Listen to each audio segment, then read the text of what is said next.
Okay, on this video I'm going to answer questions from the 2015 AP test. I'm going to solve questions 4 and question 6 from the AB 2015 exam. Now for you BC students tuning in, question 4 is also from your exam. So this question 4 was on both the AB and the BC test. All right, so we'll start with question number 4. Question number 4 is a differential equations problem, and they give us a differential equation. Now, remember, a differential equation is an equation that involves a derivative. So we have dy dx equals 2x minus y. So we have an equation, and one of the factors in our equation is a derivative. This is y prime. So this is the slope of some function that we do not know. We don't know what y is. We know what the derivative of y is. The derivative of y is given by 2x minus y. That's what we know. Now remember, derivatives are slopes. So this is the slope of our equation. We do not know what our equation is. If we solve this, if we did something like this, if we moved the y over here, made it a positive, right? Move it over here. The best we can write is y equals 2x minus y prime, right? Because that's y prime. Well, that doesn't tell me what my function is. That tells me my function in terms of y prime. It doesn't tell me the value of y. So I do not know what my function is. My function is some function, right? Some function whose derivative equals this, right? It's a function whose derivative equals this. Now, what does that mean? That means we know the slope. We know the slope of our function. This is the slope of our function. That's all we know. Now, in part A, they ask us to draw a slope field. Now, a slope field is a photograph, a picture, a graphical representation of the slope of our function. And typically on the AP exam, the way they ask this question is they give us some points. They tell us where to find the slopes. So in the problem we were given, in our answer book to this question, there would be a dot at a 1, a dot at 2, then there's 1 here, there's a dot at 1, 1, a dot at 1, 2, and then down below there's a dot at -1 and a dot at 1, -1. And the instructions say, on the axis provided, sketch a slope field for the given differential equation at the 6 points indicated. So this is what our answer document would look like. And in the question says, find the slope at the 6 points indicated. Now our job then, is to keep in mind that this, right here, this is the slope. So if they want to know the slope at this point, right, this point, that's the point, x is 0, y is 1, right? That's the point, x is 0, y is 1. So if I want to know the slope there, I have an equation that will allow me to find it, right? So we could make a t-table. You don't have to do this. Typically we do this in our head, but I'm trying to teach you here. So this is the point 0, 1. This is the point 0, 2. This is the point 1, 1. This is the point 1, 2. And what do they want me to do? They want me to find the slope at each of these points. And I have an equation that tells me how to do this. This equation says to find the slope, I multiply x by 2 and I subtract y. Well, x is 0. 2 times 0 is 0, minus 1, so my slope is minus 1. I plug this into the equation that tells me my slope. X is 0, y is 2. This turns out to be -2. X is 1, Y is 1. So that's 2. 1 times 2 minus 1, that's positive 1. X is 1, Y is 0. Sorry, that's the answer. X is 1, Y is 2. So 1 times 2 is 2 minus 2, that's 0. Now what does the answer to my problem look like? The answer to a slope field question is we draw a picture that shows me the slopes at each of these points. So let's take the point 1, 2, for example. The point 1, 2 is here. Our slope is 0. So we draw a little line through that point that has a slope of 0. So we're making a picture of the slopes. Now what about the point 1, 1? At the point 1, 1, our slope is 1. We know a slope of 1 is a 45-degree line, so we just make a little dashed mark on our answer document that looks like this. What about x is 0, y is 2? That's this point right here. Our slope is supposed to be negative 2. So we know it's negative, and we know it's negative 2, so it's a little steeper than negative 1. So we make it, we just estimate it, right? We just estimate it. We don't have to draw, get out a compass, plot points, do anything crazy. Now here our slope is negative 1. Negative 1 is going to be a 45-degree line, negative. See how this one's a little steeper than this one. So now we'll do this one in our head, right? This is the point x is 1, y is negative 1 here, right? X is 1, so that's 2, minus 1, that's going to be a slope of 3. So a slope of 3, positive and a little steeper than a slope of 2. What's this point? This is x is 0, y is negative 1. 0 minus 1. So if you're thinking to yourself, all I do is plug those in, yes, that's what you do. You've drawn a picture. Now, we don't know what the function looks like. We don't know what our function looks like. But we know when our graph comes through here, its slope is going to be 1. And then when our graph goes through here, sorry, negative 1. And then when our graph goes through here, its slope is going to be 1. The graph is going to come through here, and then as it approaches this point, it's going to have a slope of 0. We don't have our graph, okay? We don't have a graph. We have a picture of the slopes of our graph. That's what we have here, all right? And so that's the answer to part A. Now part B says, find the second derivative of y in terms of x and y, and determine the concavity of all solution curves for the differential equation in quadrant 2. Give a reason for your answer. So part B says to find d2y over dx squared. And we have to remember that this is the formula for the second derivative. We're used to seeing f double prime or y double prime, but this is also a representation of the second derivative, and we have to recognize that. We can't sit for the AP exam and not know what a second derivative looks like. So what do they want me to do? It says find the second derivative, right? So we want to find the second derivative of this function. Now we're finding it in terms of x, right? We're finding it in terms of x. So we're taking the derivative. We know we're taking the derivative in terms of x. So we take the derivative of 2x. The derivative of 2x is 2. Then we take the derivative of y, right? What's the derivative of y? It's not 1 because we're taking the derivative with respect to x. The derivative of y is going to be y prime.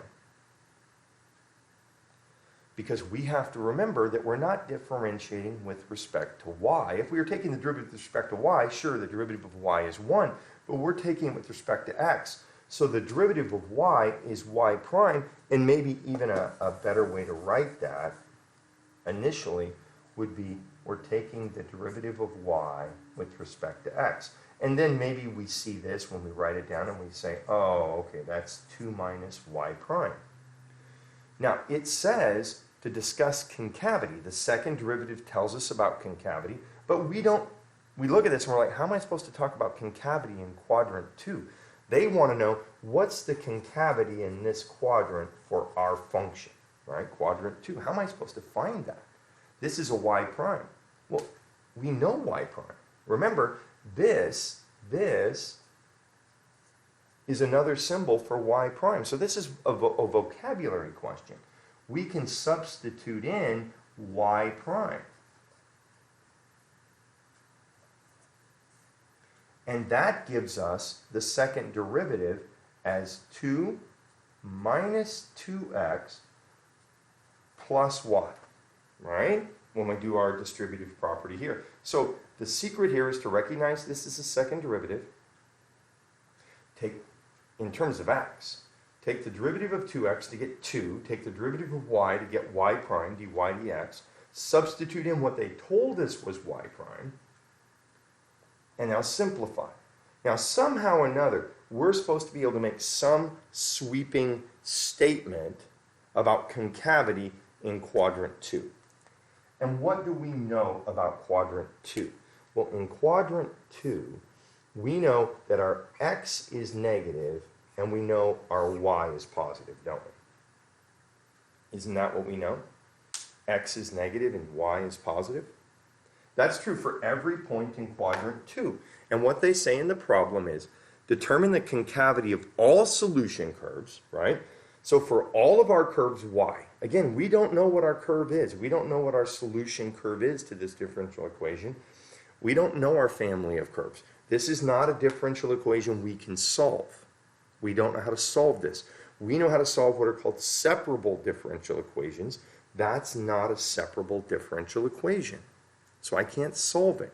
So they've taken the differential equation problem where I know how to solve separable differential equations. That's what my teacher taught me.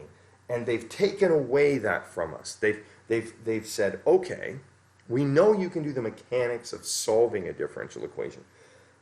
But can you work with a differential equation? Is that all you can do? So they're asking us questions that are associated with differential equations but don't involve us solving differential equations. Very typical of the College Board. So here's our differential equation. We know the second derivative is this. Now what do they want us to do? They want us to talk about concavity. Remember, concavity has to do with the sign of the second derivative, right? That's when we talk about concavity. We do the sign test with the second derivative, and we say, okay, if the second derivative is positive, we're concave up. If the second derivative is negative, we're concave down, right? Well, what do we know about Quadrant 2? Well, there's some things we know. For example, in Quadrant 2, we've written it over here, x is always negative and y is always positive in Quadrant 2. Well, look at our second derivative. If x is always a negative number, what happens when I take a negative number times negative 2? And I get a positive. And y is already positive. So I have positive 2 here. I now have a positive number here, and I have a positive number here. So we could say, since x is negative and y is positive in Quadrant 2, we know that the second derivative is always positive.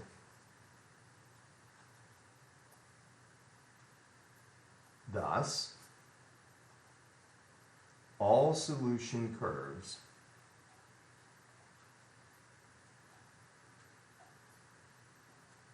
are concave up. Because if the second derivative is positive, then we're concave up. So that's what they wanted us to do for part B. Part C says, all right, suppose I gave you a solution, right? Suppose it says let y equal f of x be a particular solution to the differential equation. So we know our solution is some function y equals f of x. If we knew how to solve this, we would get that solution. We don't know how to solve it. They gave us a problem on purpose that we don't know how to solve. So they want us to just work with the concepts instead of the mechanics. That's what the College Board expects for us. They expect us to understand the concepts. So if that is my solution, and I have an initial condition that f of 2 equals 3. Now what does that mean? That means when x is 2, y is 3, this point right here, our graph goes through that point. It goes through the point 2, 3. Okay, our graph goes through that point. Does f have a relative min, a relative max, or neither at x equals 2? Justify your solution. Okay, justify your solution. So they want to know what's happening when x equals 2. When x equals 2, we know y equals 3, right? That's what it says right there. They want to know about mins and maxes. What is it that we use to determine mins and maxes? Do we use the second derivative? No, that's concavity. We use the first derivative, right? The first derivative. So, what do we need to know? We need to know if this function is positive, this function, the first derivative, if the first derivative is positive on one side and negative on the other, right? If the first derivative switches from positive to negative, we would say we're going up, and now we're going down. We would call that a relative max. If the first derivative switches, this is 2, right? If the first derivative switches from negative to positive, we would say we're going down, now we're going up. We would call that a relative min. If it doesn't do that, right? If it doesn't do that, then we don't know. Now, before we can do any of this analysis, 2 must be a critical number, right? We said the only place we have relative mins and relative maxes is where we have a critical number. So before we can worry about, oh my gosh, how do I tell if the derivative is positive or negative on both sides of 2? Well, you know the derivative right here, right? You know you know the derivative. But how do we know? Well, 2 has to be a critical number. So let's find out if 2 is a critical number. 2 would be a critical number only if the derivative, when we plugged in x is 2, y is 3, this is supposed to be 0. That's what makes it a critical number, or it fails to exist. We remember, we only have mins or maxes at critical numbers. That's what they're testing you on here. What happens when you plug in x is 2, y is 3?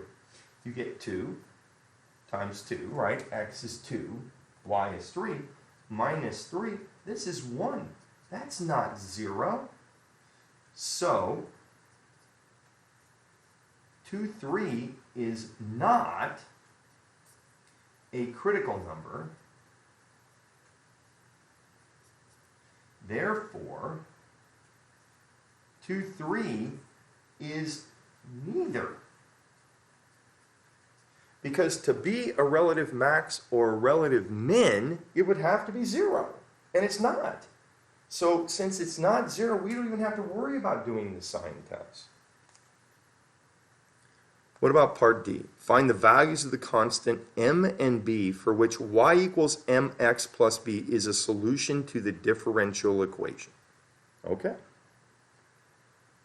So they're telling us that our solution, I'm going to go ahead and clean some of this off. They're telling us that if we were to solve this, which we do not know how to do, right? We do not know how to do that. This is not a problem that's separable. Therefore, it's not a problem that we can solve. But they're telling us in part D, if your solution, right? If your solution, right? We know what the derivative is. They're saying your solution is a line, mx plus b. They're telling us the solution to this is some line out there, right? It's some line. And it says, tell me which line it is. What line is it? Which line, out of all the lines that look like y equals mx plus b, which one is going to be the solution?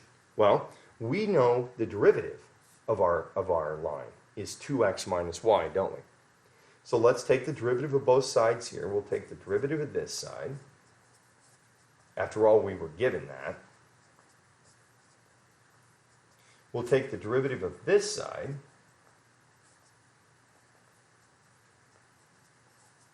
And when we take the derivative of that, the derivative of m times x is m. So we know our derivative is m, right? Our derivative, if this is indeed my answer, the derivative of my answer is 2x minus y. But if this is indeed my answer, its derivative is also m, so we know that m equals 2x minus y. That's what we know right now, okay? That's what we know right now. But we also know who y is. They told us our answer. They told us y is mx plus b. So we can write this as 2x minus y, which is mx plus b. And that gets us, if we solve this, right? If we solve this, we get 2x minus mx minus b. I distributed. That's going to be 2 minus m, right? Times x minus b on that side, right? Isn't that true? Now, well, before I do that, I guess before I do that, I probably should have brought the m over here, because now I have this factored. I can't get the m in there very easily. Looking at this now, right? Looking at this now, maybe this would be better if I move the m over here. If I move the m over here, what do I get?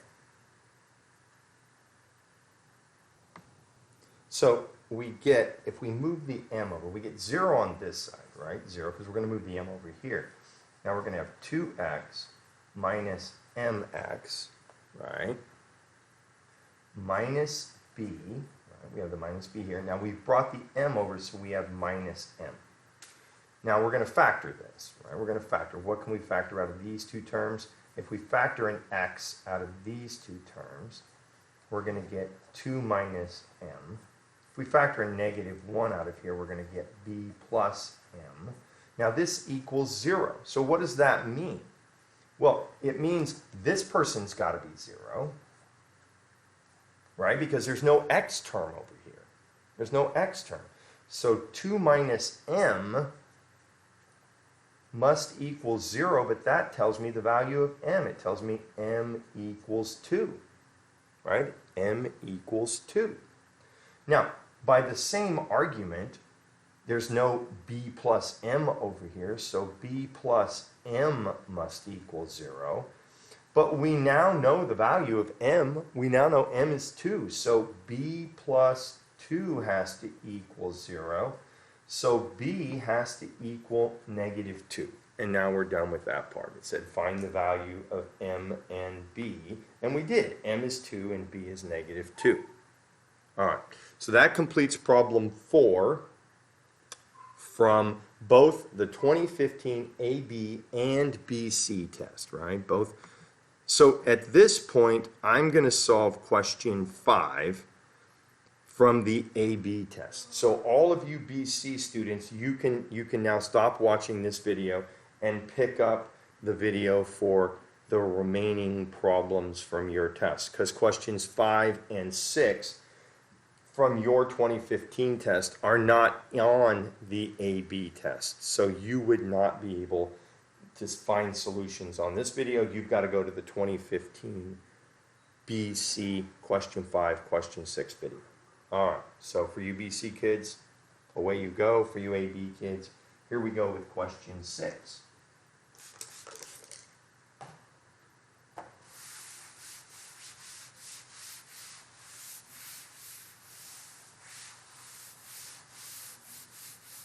So question 6 on the AB test, right? Question 6 was consider the curve given by the equation. So question 6, right? This is question 6. They gave us an equation, y cubed minus xy equals 2. All right, so we have this curve. We're not asked to graph it or anything. It's just we have this curve. And it says, just to save us from having to do the work, it says if you want to find the derivative of this, which we're apparently going to need to solve the problem, they tell us if we find the derivative of this, which we would have to use implicit differentiation to do, so they're just saving us time here. The derivative is y divided by 3y squared minus x. That's our derivative. Okay, so apparently at some point in this problem we're going to need the derivative. They didn't want us to take the time to find the derivative, and so they have given us the derivative. So we have a curve, right, which we don't know what it looks like, and we don't care apparently because they didn't ask us to graph it. So part A says write an equation for the tangent line at the point -1, 1, right? That's part A. So they need the equation of the tangent line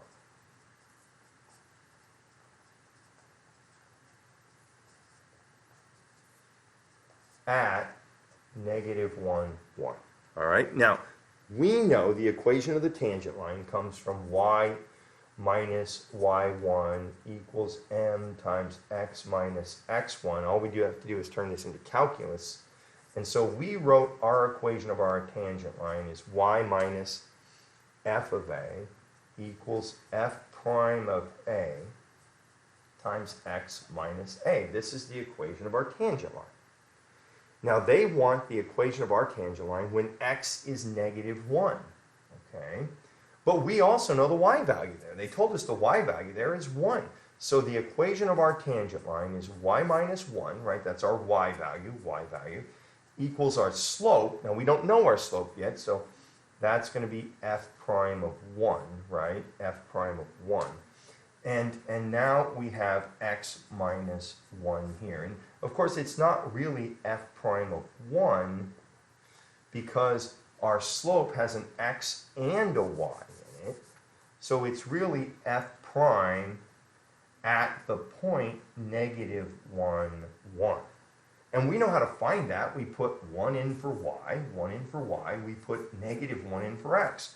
So the equation of our tangent line is y minus 1, right? Y minus 1 equals our slope. So what's our slope going to be? Well, we're going to have a 1 on the top. Y is 1. On the bottom, we're going to have 3 minus 1. So we're going to have 4 there. And we're going to have x minus 1. And there we go. That's the answer to part A. Okay. So we found the equation of our tangent line. Part B says find the coordinates of all points on the curve at which the tangent to the curve is vertical. When is a tangent line vertical, right? That's what they're asking us about in part B. We know vertical tangent lines occur when the slope is infinite, right? Vertical tangent lines. That would happen when our denominator equals 0. So when is our denominator going to be 0? Well, we have the denominator. It's 3y squared minus x. That's going to equal 0. We know how to solve that. We get 3y squared equals x, right? 3y squared equals x. Now, if 3y squared equals x, then we can put 3y squared in here for our x and solve to see what y is going to be. 3y squared equals x. We know that y cubed minus x times y is equal to 2. So if I put this x here, I can rewrite that equation as y cubed, right? Y cubed minus x. X is 3y squared times my y equals 2. And if I solve that, right, I have y cubed minus 3y cubed equals 2. I have -2 y cubed equals 2. Or I get well, let's just make it positive y cubed equals -1. Well, what do we take the cube root of? We take the cube root of both sides, and that gives us y equals -1. Right? And it says find the coordinates for all the points on the curve. All the points on the curve. Well, we know y, we don't know x. So we go back and we plug it in. This is our curve right here. We plug it in. We get -1 cubed minus x times negative 1 is supposed to equal 2. So we get negative 1 plus x equals 2, and that gives us x equals 3. So our tangent line is vertical, right? We have a vertical tangent line at the point 3, and we got y to be negative 1. So that's the answer to part B. Part C says, find me the second derivative. Once again, they've used the notation d2y over dx squared. They want us to find the second derivative at the point negative 1, 1. Well, the first thing we have to do is find the second derivative. Before we can plug in negative 1, 1, we have to find the second derivative. How do we do the second derivative? We take the derivative of the first derivative. That's how we find the second derivative. So they're going to make us do the quotient rule, right? So we write down the denominator, 3y squared minus x, times the derivative of the numerator, which is going to be dy dx, right? Because the derivative of y is dy dx, minus, right? Minus the numerator, right? The numerator, which is y, times the derivative of this. Well, we're going to have to use the chain rule, so that's going to be 3 times 2, y to the first power, right? But then we got to take the derivative of y, chain rule, so that's dy dx, minus the derivative of x, which is 1, all divided by the denominator squared. So that's my second derivative, right? And it's a bit messy, but it's okay that it's a bit messy because we know the point where we want to find the value. Remember, we want to evaluate when x equals negative 1 and y equals positive 1. I believe that's what they asked us to do. So now what are we going to do? We're going to stick those numbers in here. That's what we're going to do.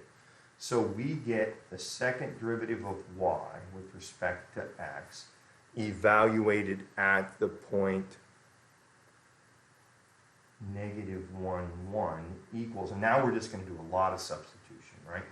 This is going to be 3 times 1 squared minus 1, right? Because x is negative 1, times the slope. Well, we can get our slope from here. And in fact, we've already done that earlier in the problem, right? Earlier in the problem, we found the slope at the point negative 1, 1, didn't we? And we found it to be 1/4. So that goes here. Minus y, which is 1, times 2 times 3 is 6. This is y to the first, and we said y was 1, times the derivative, which we just said was 1/4 minus 1. All divided by 3y squared minus x, so that's going to be 3 times 1 squared minus 1, and now we square all of that. Now, I'm not going to do that arithmetic. You can do the arithmetic. When you get all done, the answer turns out to be 1/32. Okay, so that finishes question 6, and that concludes the 2015 AB test. All right, so your next exam is going to be the 2016 exam, and I will, again, do solutions for that. All right, keep working hard.